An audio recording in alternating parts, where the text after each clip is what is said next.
ఈరోజు ఒక చిన్న మాట మీతో షేర్ చేసుకోవాలనుకుంటున్నాను. వీడియో ఎండింగ్‌లో చెప్తాను. వీడియో ఎక్కడ స్కిప్ చేయకండి. శారీ కలర్ వచ్చేసి ఆరెంజ్ అండి. శారీ క్వాలిటీ చూడండి అసలు ఎంత బావుందో. మంచిగా షైన్ అవుతూ శారీలో బ్లౌజ్‌కి వర్క్ వేయమన్నారండి. ఇలా వన్ సైడ్‌గా వేసామనమాట. ఇది ఎట్లా ఉందంటే మందార పువ్వులా ఉంటదనమాట షేప్ వచ్చేసి. ఇంక బాడీ మొత్తం ప్లెయిన్‌గా ఉంటదని చెప్పేసి డిజైన్‌లో ఉన్న బూటీస్ అయితే యాడ్ చేశాము. లట్కన్స్ కూడా వేశాను చూడండి. హ్యాండ్స్‌కి కూడా సేమ్ అలాగే క్రీపర్స్ అలాగే ఫ్లవర్ వస్తదనమాట. సేమ్ ఫ్రంట్ కూడా అలాగే వచ్చిందండి. చాలా అంటే చాలా బాగుందండి వర్క్ కూడా.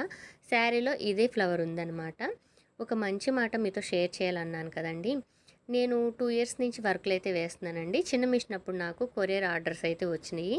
చిన్న మిషన్ మీద అందరికీ అందించలేమోనని చెప్పేసి భయం వేసి నేను ఆర్డర్స్ తీసుకోలేదు. రిక్వెస్ట్ చేశారు, బ్రతిమలాడారు. నో చెప్పేశాను. ఎందుకు నో చెప్పానని ఇప్పుడైతే చాలా ఫీల్ అవుతాను. ప్రస్తుతానికైతే ఇది కొరియర్ ఆర్డరేనండి. దూరం నుంచి మనకి కస్టమర్స్ ఉన్నారు. బట్ ఏంటంటే వాళ్ళు వచ్చి వేయించుకొని తీసుకెళ్తారనమాట. ఇది అలా కాదు. మనం కొరియర్ చేయబోతున్నాం. మా వారు డీటీటీసీకి తీసుకెళ్ళి కొరియర్ చేస్తారు. బాయ్.